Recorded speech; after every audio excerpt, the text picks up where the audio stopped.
మెదక్ జిల్లా వెల్దుర్తి మండలం ఆరెగూడెం గ్రామంలో అయ్యప్ప మహాపడిపూజ కార్యక్రమం ఘనంగా నిర్వహించారు. 41 రోజుల పాటు అయ్యప్ప దీక్ష చేపట్టిన స్వాములు స్థానిక ప్రశాంత్ రెడ్డి గురుస్వామి నివాసంలో అయ్యప్ప స్వామికి పంచామృతాలతో అభిషేకాలు, అష్టోత్తర నామాలతో పూజా కార్యక్రమం నిర్వహించారు. భక్తి గీతాలు, భజన కీర్తనలతో అయ్యప్ప నామస్మరణ చేస్తూ ప్రత్యేక పూజలు నిర్వహించారు.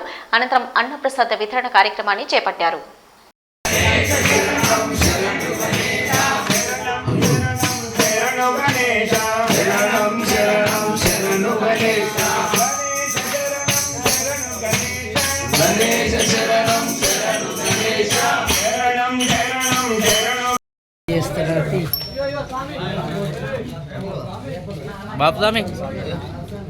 బాబు పని చేస్తున్నాడే వాడతారా ఇక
దేవి శరణం